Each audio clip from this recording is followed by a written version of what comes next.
ایلچی کے تینوں محافظ باہر بیٹھے تھے۔ اندر سے 3 آدمی نکلے، وہ کسی کی خون آلود لاش گھسیٹتے ہوئے باہر لے جا رہے تھے۔ محافظوں نے دیکھا کہ لاش کی گردن کٹی ہوئی تھی۔ انہوں نے پہچان لیا، یہ ان کے ایلچی کی لاش تھی۔ شرجیل بن عمر باہر آیا۔ تم اس کے ساتھی تھے؟ شرجیل نے محافظوں سے کہا۔ مجھے یقین ہے کہ اس کے بغیر تم بصرہ نہیں جاؤ گے۔ نہیں، ایک محافظ نے جواب دیا، پیغام اس کے پاس تھا۔ جاؤ مدینہ کو لوٹ جاؤ، شرجیل نے کہا، اور محمد صلی اللہ علیہ وآلہ وسلم سے کہنا کہ ہم اپنے قبیلے اور اپنے عقیدے کی توہین برداشت نہیں کیا کرتے۔ اگر یہ شخص بصرہ پہنچ جاتا تو وہاں قتل ہو جاتا۔ خدا کی قسم، ایک محافظ نے کہا، ہم اپنے مہمان کے ساتھ یہ سلوک نہیں کیا کرتے۔ میں تمہیں مہمان سمجھ کر تمہاری جان بخشی کر رہا ہوں، شرجیل نے کہا، اور مجھے یہ نہ کہنا کہ میں تمہیں اس کی لاش دے دوں۔ مدینہ کی تمام تر آبادی کو معلوم ہو چکا تھا کہ رسول اللہ صلی اللہ علیہ وآلہ وسلم کا ایلچی دعوت اسلام لے کر بصرہ گیا ہوا ہے۔ سب ایلچی کی واپسی کے منتظر تھے، لیکن تینوں محافظ ایلچی کے بغیر واپس آئے۔ ان کے چہروں پر گرد کی تہ اور تھکن کے آثار ہی نہیں تھے، بلکہ غم و غصے کے تاثرات بھی تھے۔ وہ مدینہ داخل ہوئے تو لوگ ہجوم کر کے آ گئے۔ خدا کی قسم، ہم انتقام لیں گے، محافظ بازو لہرا لہرا کر کہتے جا رہے تھے۔ موتا کے شرجیل بن عمر کا قتل ہم پر فرض ہو گیا ہے۔ جب یہ خبر رسول اللہ صلی اللہ علیہ وآلہ وسلم کو ملی تو باہر مدینہ کی آبادی اکٹھی ہو گئی تھی۔ عربوں کے رواج کے مطابق قتل کی سزا قتل تھی۔ باہر لوگ انتقام انتقام کے نعرے لگا رہے تھے۔ اس دور میں بھی آج کل کی طرح ایک دوسرے کے ایلچیوں کو، جن کی حیثیت سفیروں جیسی ہوتی تھی، دشمن بھی تحفظ دیتا تھا۔ کسی کے ایلچی کو قتل کر دینے کا مطلب اعلان جنگ سمجھا جاتا تھا۔ اہل مدینہ، رسول کریم صلی اللہ علیہ وآلہ وسلم نے باہر آ کر مدینہ والوں کے بکھرے ہوئے ہجوم سے فرمایا، میں نے انہیں لڑائی کے لیے نہیں للکارا تھا، میں نے انہیں سچا دین قبول کرنے کو کہا تھا۔ اگر وہ لڑنا چاہتے ہیں تو ہم لڑیں گے، ہم انتقام لیں گے، مسلمان کمزور نہیں۔ ہجوم نعرے لگا رہا تھا، مسلمانوں کا خون اتنا ارزاں نہیں، ہم اللہ اور رسول صلی اللہ علیہ وآلہ وسلم کے ناموس پر مر مٹیں گے۔ رسول کریم صلی اللہ علیہ وآلہ وسلم کے حکم سے اسی روز مجاہدین اسلام کی فوج تیار ہو گئی، جس کی تعداد 3000 تھی۔ رسول کریم صلی اللہ علیہ وآلہ وسلم نے سپہ سالاری کے فرائض زید رضی اللہ عنہ بن حارثہ کو سونپے۔ اگر زید شہید ہو جائیں تو سپہ سالار جعفر بن ابی طالب ہوگا۔ نبی کریم صلی اللہ علیہ وآلہ وسلم نے فرمایا، جعفر بھی شہید ہو جائے تو سپہ سالار عبداللہ بن رواحہ ہوگا۔ اگر عبداللہ کو بھی اللہ شہادت عطا کر دے تو فوج اپنا سپہ سالار خود چن لے۔ مورخ ابن سعد اور مغازی لکھتے ہیں کہ رسول کریم صلی اللہ علیہ وآلہ وسلم نے یہ 3 سالار درجہ بدرجہ مقرر کر کے مجاہدین کو دعاؤں کے ساتھ رخصت کیا۔ آپ صلی اللہ علیہ وآلہ وسلم نے سپہ سالار زید رضی اللہ عنہ بن حارثہ سے فرمایا کہ موتا پہنچ کر سب سے پہلے شرجیل بن عمر کو، جو ہمارے ایلچی کا قاتل ہے، قتل کیا جائے۔ پھر موتا اور اس کے ارد گرد کے لوگوں کو کہا جائے کہ وہ اسلام قبول کر لیں۔ انہیں بتایا جائے کہ اسلام کیا ہے۔ اگر وہ قبول کر لیں تو ان پر ہاتھ نہ اٹھایا جائے۔ مجاہدین کی اس فوج میں خالد رضی اللہ عنہ بن ولید محض سپاہی تھے، کسی دستے یا جیش کے کماندار بھی نہیں تھے۔ روم کے شہنشاہ ہرقل کی فوج آج کے اردن میں کسی جگہ خیمہ زن تھی۔ یہ قبیلہ غسان کا علاقہ تھا۔ فوج کی تعداد مورخین کے مطابق 1 لاکھ تھی۔ یہ فوج اس علاقے کی بستیوں پر چھا چکی تھی۔ کھڑی فصل گھوڑے اور اونٹ کھا رہے تھے۔ لوگوں کے گھروں سے اناج اور کھجوروں کے ذخیرے فوج نے اٹھا لیے تھے، اور جوان اور خوبصورت عورتیں فوج کے سرداروں اور کمانداروں کے خیموں میں تھیں۔ ہرقل کا خیمہ قناتوں اور شامیانوں کا محل تھا۔ قبیلہ غسان کا سردار اعلیٰ ہرقل کے سامنے بیٹھا تھا۔ اسے ہرقل کی فوج کشی کی اطلاع ملی تھی تو وہ بیش قیمت تحائف اور اپنے قبیلے کی بے حد حسین 10-12 لڑکیاں لے کر ہرقل کے استقبال کو چلا گیا۔ اب ان لڑکیوں میں سے 2-3 ہرقل کے پہلو میں بیٹھی تھی۔ اور تم نے بتایا ہے کہ مدینہ سے محمد نے تمہیں پیغام بھیجا تھا کہ تمہارا قبیلہ اس کا مذہب قبول کر لے۔ ہرقل نے کہا، میں نے یہ بھی بتایا ہے کہ میرے ایک سردار شرجیل بن عمر نے مدینہ کے ایلچی کو مجھ تک نہیں پہنچنے دیا۔ غسان کے سردار اعلیٰ نے کہا، اسے موتا میں قتل کر دیا تھا۔ کیا مدینہ والوں میں اتنی طاقت اور جرت ہے کہ وہ اپنے ایلچی کے قتل کا انتقام لینے آئیں؟ ہرقل نے پوچھا۔ ان کی طاقت کم اور جرت زیادہ ہے، سردار اعلیٰ نے کہا۔ ان لوگوں پر محمد کا جادو سوار ہے۔ پہل مجھے ان کے متعلق اطلاعیں ملیں تو میں نے انہیں کوئی اہمیت نہیں دی، مگر انہوں نے ہر میدان میں فتح پائی اور ہر میدان میں ان کی تعداد بہت تھوڑی تھی۔ میں نے سنا ہے کہ محمد اور اس کے سالاروں کی جنگی چالوں کے سامنے کوئی ٹھہر نہیں سکتا۔ اس نے مجھے اپنے مذہب کا جو پیغام بھیجا تھا اس سے پتہ چلتا ہے کہ وہ اپنے آپ کو بہت طاقتور سمجھنے لگا ہے۔ تم کیا چاہتے ہو؟ ہرقل نے ایک نیم برہنہ لڑکی کے ہاتھ سے شراب کا پیالہ لیتے ہوئے پوچھا، بات صاف کہہ دوں تو میرے لیے بھی اچھا ہے اور آپ کے لیے بھی۔ سردار اعلیٰ نے کہا، میں نے آپ کی فوج دیکھ لی ہے، میرا قبیلہ کوئی چھوٹا قبیلہ نہیں، اگر زیادہ نہیں تو آپ جتنی فوج میرے پاس بھی ہے، آپ اپنے ملک سے دور رہیں۔ اگر ہم لڑیں گے تو میں اپنی زمین پر لڑوں گا، جہاں کا بچہ بچہ آپ کا دشمن ہے۔ کیا تم مجھے دھمکی دے رہے ہو؟ ہرقل نے مسکرا کر پوچھا۔ اگر یہ دھمکی ہے تو میں اپنے آپ کو بھی دے رہا ہوں، غسان کے سردار اعلیٰ نے کہا۔ میں آپ کو آپس کی لڑائی کے نتائج بتا رہا ہوں جو ہم دونوں کے لیے اچھے نہیں ہوں گے، اس کا فائدہ مدینہ والوں کو پہنچے گا۔ کیا یہ بہتر نہیں ہوگا کہ ہم دونوں مل کر مسلمانوں کو ختم کر دیں؟ میں فتح کی صورت میں آپ سے کچھ نہیں مانگوں گا، مفتوحہ علاقہ آپ کا ہوگا، میں اپنے علاقے میں واپس آ جاؤں گا۔ ہم آپس میں لڑ کر اپنی طاقت ضائع نہ کریں، پہلے ایک ایسی طاقت کو ختم کریں جو مدینہ میں ہم دونوں کے خلاف تیار ہو رہی ہے۔ میں تمہاری تجویز کو قبول کرتا ہوں، شہنشاہ ہرقل نے کہا۔ پھر اپنی فوج کو حکم دے دیں کہ غسان کی بستیوں میں لوٹ مار بند کر دیں۔ دے دوں گا، ہرقل نے کہا۔ ہمیں مدینہ والوں کے انتظار میں نہیں رہنا چاہیے، ہم مدینہ کی طرف بڑھیں گے۔ انہیں زیادہ انتظار نہ کرنا پڑا۔ مدینہ کے 3000 مجاہدین مدینہ سے بہت دور نکل گئے تھے۔ موتا سے کچھ فاصلے پر مان نام کا ایک مقام تھا، وہاں انہوں نے پڑاؤ کیا۔ اس علاقے اور اس سے آگے کے علاقے میں مجاہدین اجنبی تھے، انہیں کچھ خبر نہیں تھی کہ آگے کیا ہے۔ معلوم یہ کرنا تھا کہ آگے دشمن کی فوج موجود ہے یا نہیں، اگر ہے تو کتنی ہے اور کیسی ہے۔ یہ معلوم کرنے کے لیے 3-4 مجاہدین کو قریب سے شتر سواروں کے بھیس میں آگے بھیج دیا گیا۔ ان 2 آدمیوں نے رات آگے کہیں جا کر گزاری اور اگلی شام کو واپس آئے۔ وہ جو خبر لائے تھے وہ اچھی نہیں تھی، وہ دور آگے چلے گئے تھے۔ پہلے انہیں غسان کے 2 کنبے نظر آئے جو نقل مکانی کر کے کہیں جا رہے تھے۔ دونوں کنبوں میں نوجوان لڑکیاں اور جوان عورتیں زیادہ تھیں۔ وہ لوگ امیر کبیر معلوم ہوتے تھے، ان کا سامان کئی اونٹوں پر لدا ہوا تھا۔ یہ قافلہ ایک جگہ آرام کے لیے رکا ہوا تھا، مجاہدین بھی وہیں رک گئے اور انہوں نے قافلے والوں کے ساتھ راہ و رسم پیدا کر لی اور یہ ظاہر نہ ہونے دیا کہ وہ مسلمان ہیں۔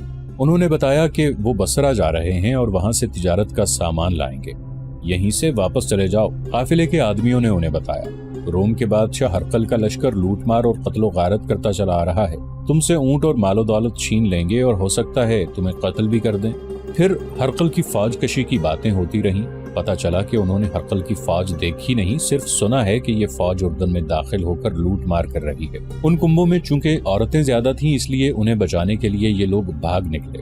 مجاہدین کے لیے ضروری ہو گیا کہ وہ ہرقل کے متعلق صحیح صورتحال معلوم کریں۔ یہ بہت بڑا خطرہ تھا۔ مجاہدین اور آگے چلے گئے، انہیں غسان کی ایک بستی نظر آ گئی۔ وہ بستی میں چلے گئے، بتایا کہ وہ بصرہ جا رہے ہیں، مگر راستے میں رہزنوں نے انہیں لوٹ لیا۔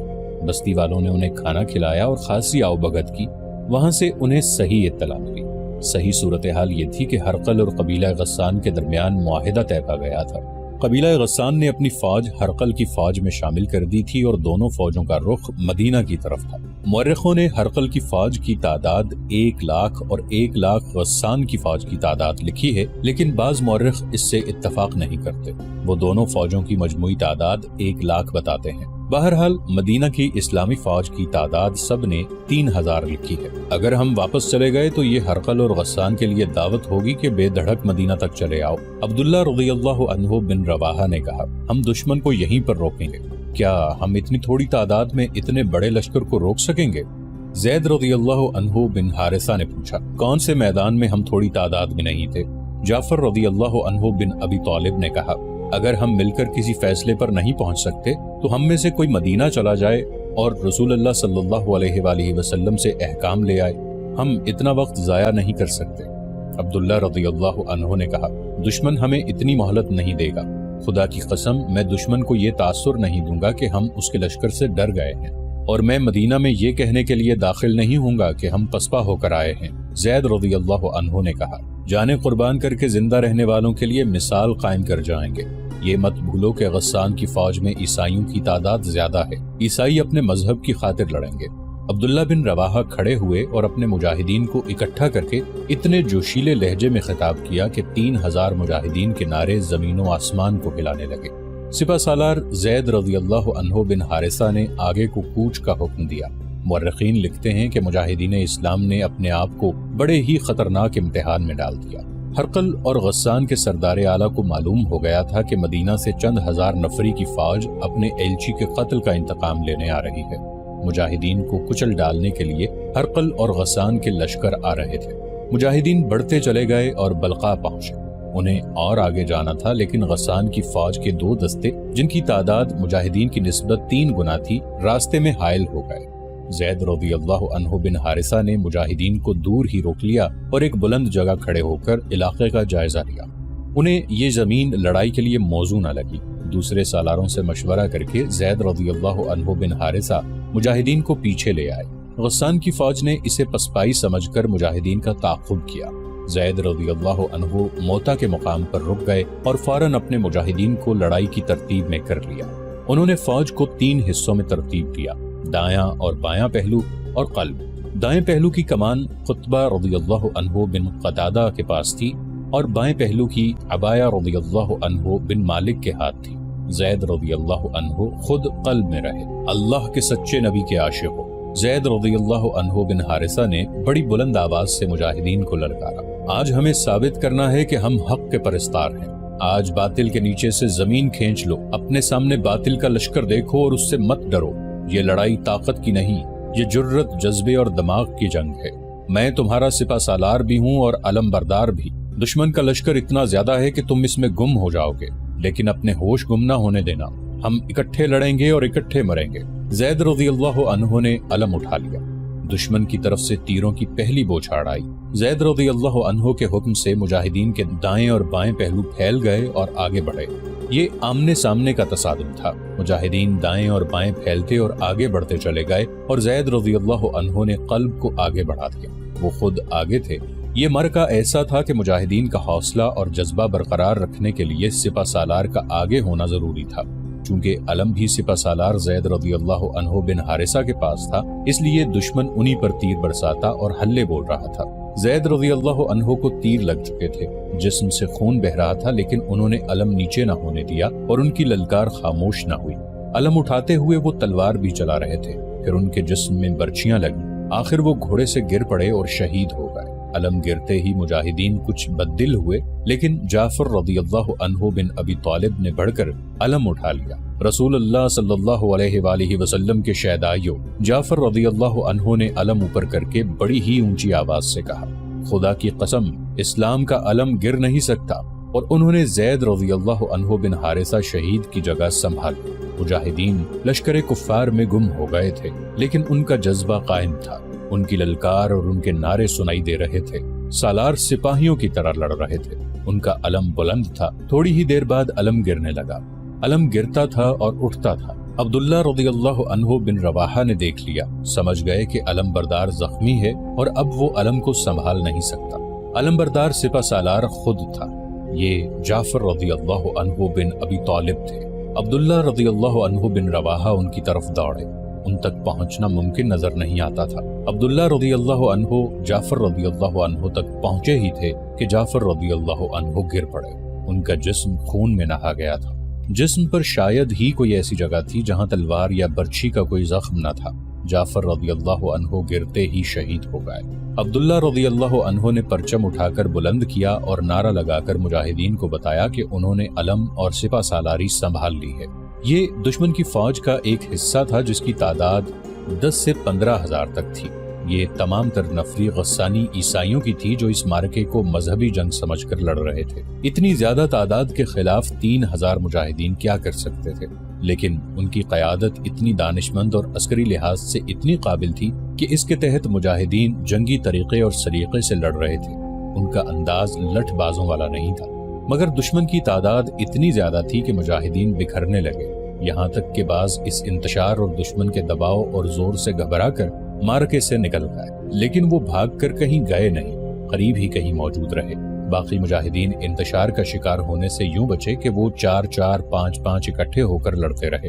جنگی مبصرین نے لکھا ہے کہ غسانی مسلمانوں کی اس افراتفری کی کیفیت سے کچھ بھی فائدہ نہ اٹھا سکے، جس کی وجہ یہ ہے کہ مسلمان اتنی بے جگری سے اور ایسی مہارت سے لڑ رہے تھے کہ غسانیوں پر ان کا رعب طاری ہو گیا۔ وہ سمجھتے تھے کہ مسلمانوں کا بکھر جانا بھی ان کی کوئی چال ہے۔ مورخ لکھتے ہیں کہ مسلمانوں کے سالاروں اور کمانداروں نے اس صورتحال کو یوں سنبھالا کہ اپنے آدمیوں کو مارکے سے نکالنے لگے تاکہ انہیں منظم کیا جا سکے۔ اس دوران علم ایک بار پھر گر پڑا۔ تیسرے سپہ سالار عبداللہ رضی اللہ عنہ بن رواحہ بھی شہید ہو گئے۔ اب کے مجاہدین میں بددلی نظر آنے لگی۔ رسول کریم صلی اللہ علیہ وآلہ وسلم نے یہی 3 سالار مقرر کیے تھے۔ اب مجاہدین کو سپہ سالار خود مقرر کرنا تھا۔ علم گرا ہوا تھا جو شکست کی نشانی تھی۔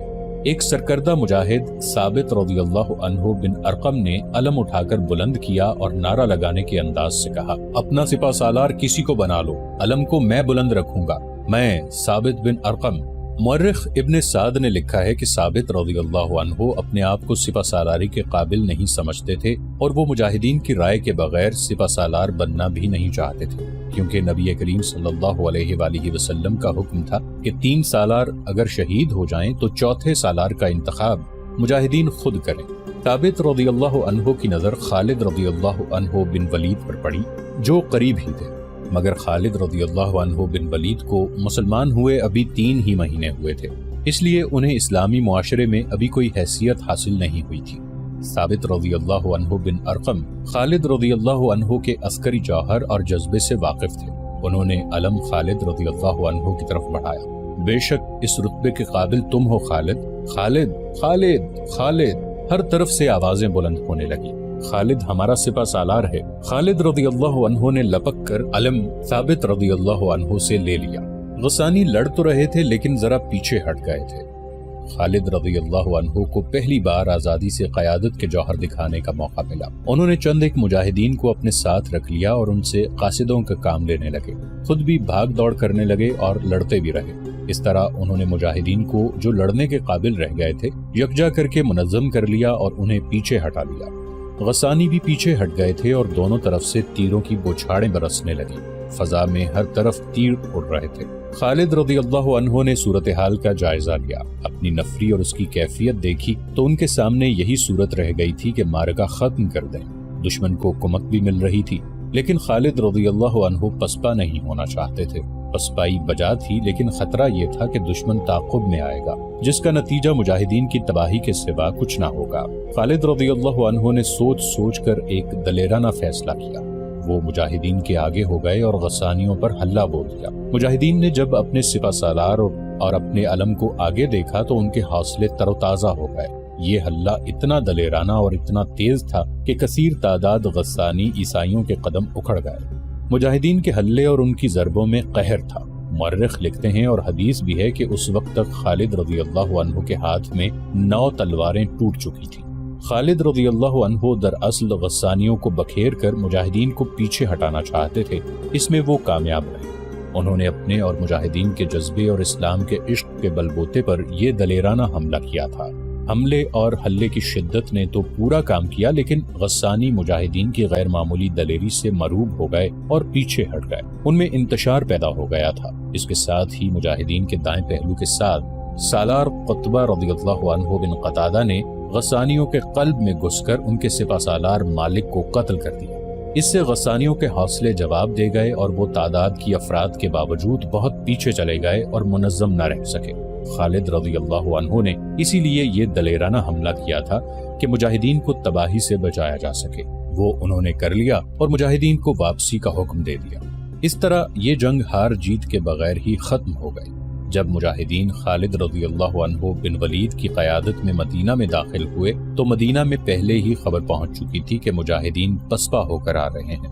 مدینہ کے لوگوں نے مجاہدین کو تانے دینے شروع کر دیے کہ وہ بھاگ کر آئے ہیں۔ خالد رضی اللہ عنہ نے رسول اکرم صلی اللہ علیہ وآلہ وسلم کے حضور معرکے کی تمام تر رویداد پیش کی۔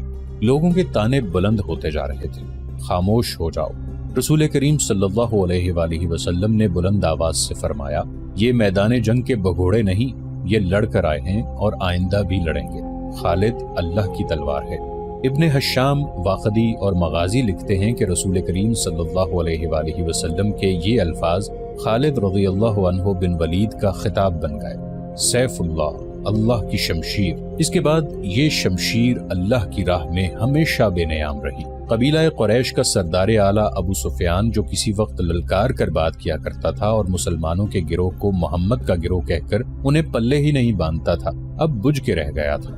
خالد رضی اللہ عنہ بن ولید کے قبول اسلام کے بعد تو ابو سفیان صرف سردار رہ گیا تھا۔ یوں لگتا تھا جیسے جنگ و جدل کے ساتھ اس کا کبھی کوئی تعلق رہا ہی نہیں تھا۔ عثمان رضی اللہ عنہ بن طلحہ اور عمرو رضی اللہ عنہ بن عاص جیسے ماہر جنگجو بھی اس کا ساتھ چھوڑ گئے تھے۔